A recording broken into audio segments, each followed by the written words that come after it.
Jeremy, come on. Jeremy, really? Hey.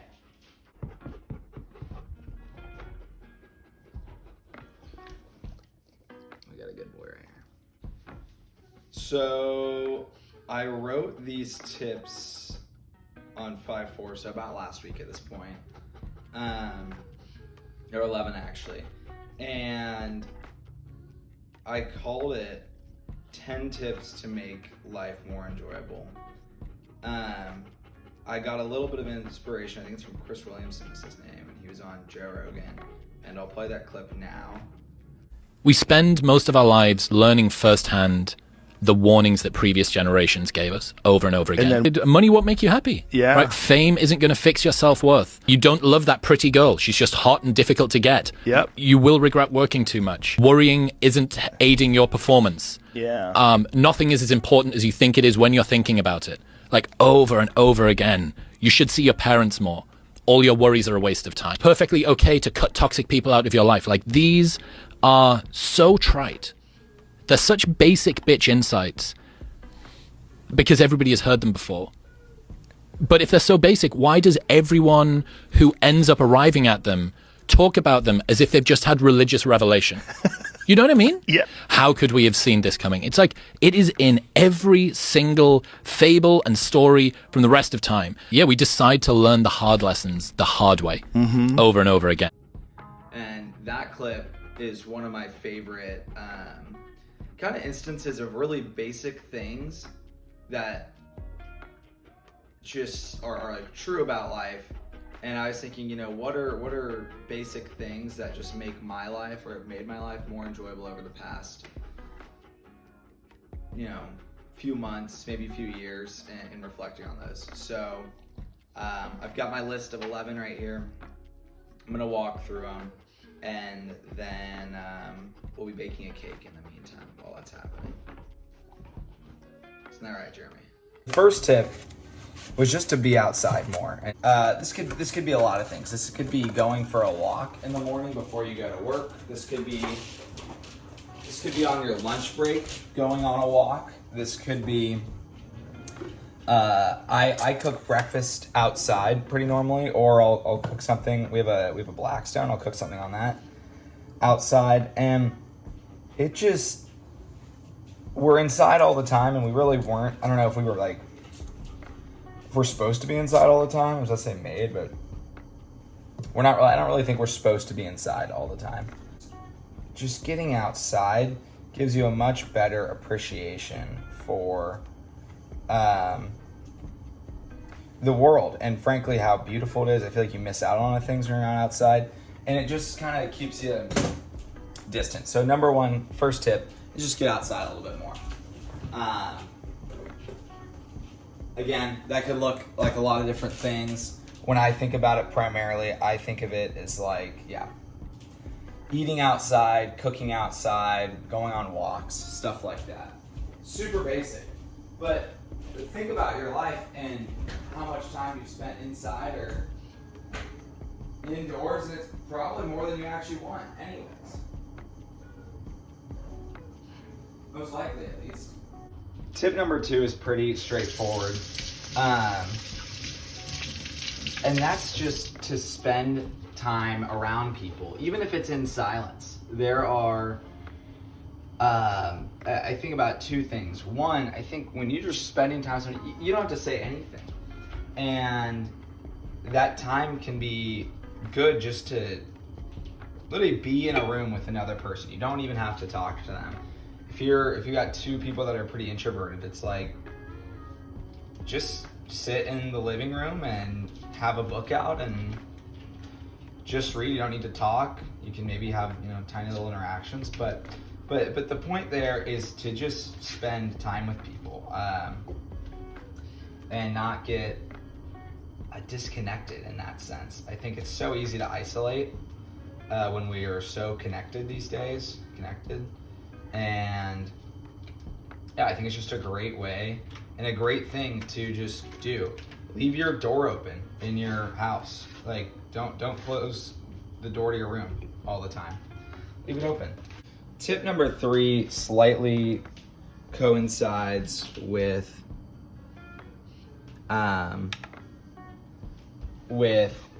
tip number 2, and that is when you are suffering, if you are suffering, do not suffer alone. Don't suffer alone. Suffer with people. And why I say that is because one of the greatest gifts as a friend is to have another friend confide in you and share burdens. And if you don't share that burden with that friend, you are discrediting that friend's ability to know and understand you and be there for you. You're cheating them in a sense. At least that's how I view it. Of the opportunity to know you at a deeper level, to bond with you, to understand you. So share suffering. Now I won't say, make that your whole personality. But don't suffer alone. Share the burden. Share the burden. Number 4, be a glass half full person. It's really easy to be negative. I think that could even be our natural kind of tendency in life or in the world, to be maybe pessimistic, but be a half glass full person. I say this for a couple reasons. One, people will just want to spend more time with you if you are a glass half full person. They're more enjoyable to be around. It'll frankly probably make you happier as well. At least I think it would, to see the good in things, or the bright side of things, because life is already hard enough as is, and it's like, why would you make it harder on yourself if you don't need to? I think it was, there's some Stoic quote. He who suffers more than is necessary. I don't know what it was. Okay, it's time to mix this. All right, the next tip was to read. I didn't really start reading until this past year that well. That butter's not soft enough. Let's just see what happens. This could end horribly. I didn't really read consistently until this year. Oh my gosh. Yeah, that was deserved, frankly. Dang it. But to read. Reading is such a gift. I've finished probably... We'll let that go for a second. I've finished probably 20 books in the past year. And it's just been fun. It's a much better hobby than sitting on your phone before you go to bed. So just create time to read. I do it before I go to bed every night. Where'd you go? Look at this guy. You're cute, buddy. I read before I go to bed every night. It's just a great hobby. You get new ideas. You process things slower. We're so used to consuming information through just social media now, and I don't think that's the best way for our brains to kind of receive that information. So, slow down, just pick up a book. They just always have one book that you're reading. It could be a page a day. That's better than no reading at all. So, that's my spiel on that. Next one's pretty simple as well. It's to have a creative outlet.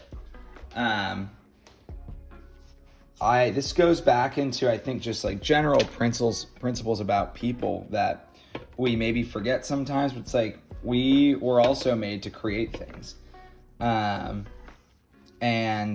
you should seek out to create things. I don't think it needs to get any more complicated than that. We were made to create.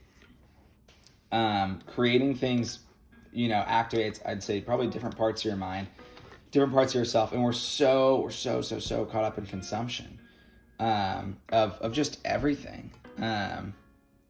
So have a creative outlet. That could be art, that could be cooking, that could be yard work, it could be it could be anything. It could be working on your car, maybe even, if that's something that feels like a creative outlet for you.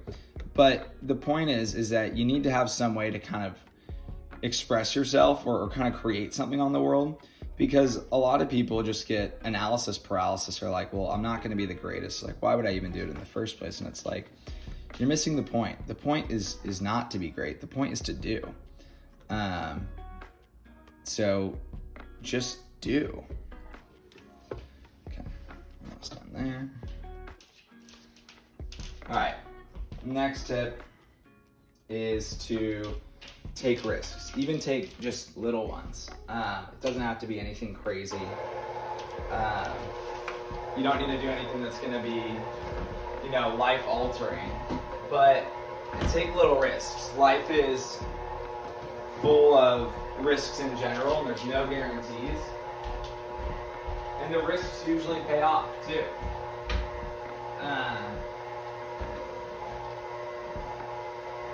That risk could be moving to a new city. That risk could be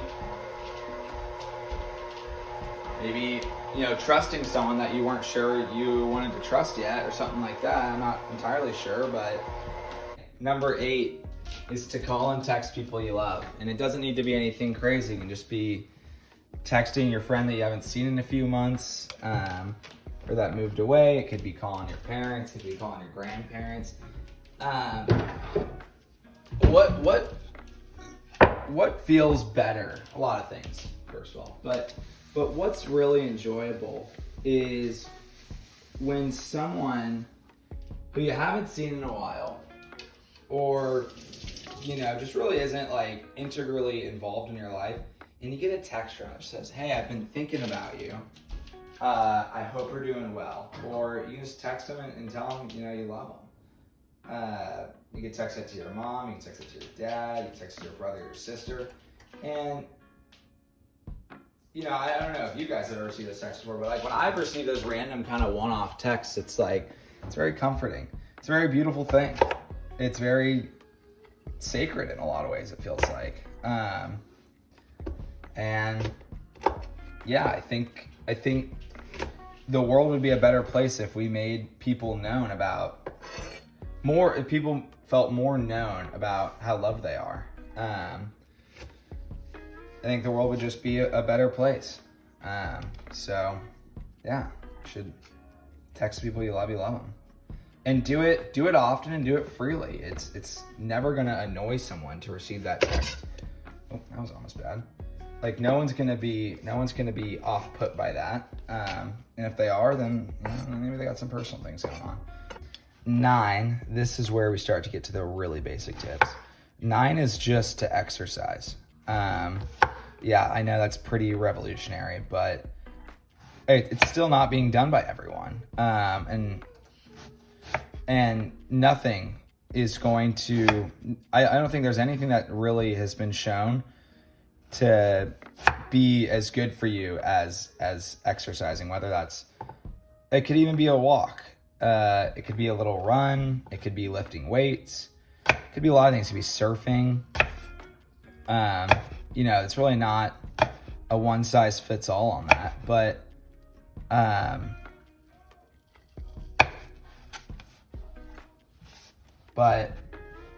yeah, I think people need to get outside. People need to exercise. It's so good for your mental health. It's so good for your physical health. It would probably be like, I would assume, I definitely don't know this could get me in trouble. I bet of all like the cures for depression that could be natural, I bet exercise and being outside and spending time with people in community would probably solve most of those problems over a long enough time horizon. I could be completely wrong. I've never really been depressed.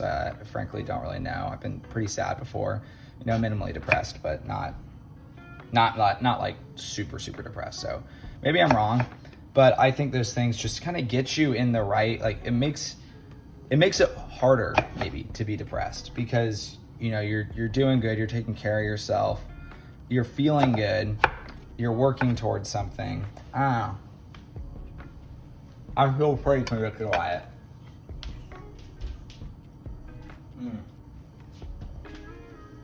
Alrighty, tip number 10 was do not sleep with your phone in your room.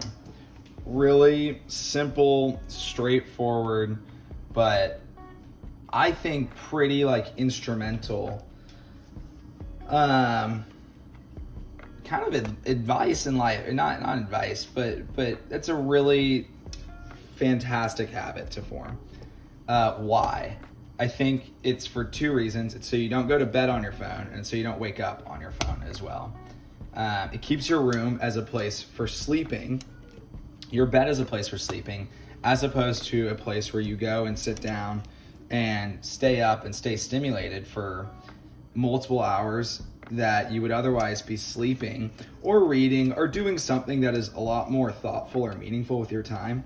And a lot of this, in a lot of ways, is to encourage us to be more, what's the term? More thoughtful with our time. I mean, frankly, is how I'll put it. I am a huge proponent of being really intentional with time and with people and with money as well, and how we're spending it, who we're spending it with, and why. And nothing feels less intentional than just sitting on my phone in my room and entertaining myself to death. I feel like a fat POS when I do that. So maybe no one else feels that way, but I do, and that's why I recommend not going to bed with your phone in your room. The last rule, but certainly not the least, is to spend more time in silence. Silence is the natural state of the world. Things are normally, quiet. We don't have all this noise going on all the time. At least not normally. It shouldn't be, at least. Things are normally quiet. And what we do, I think, is we get really uncomfortable with silence. And I'd argue maybe we should be okay with silence. We should be comfortable with it. We should embrace it.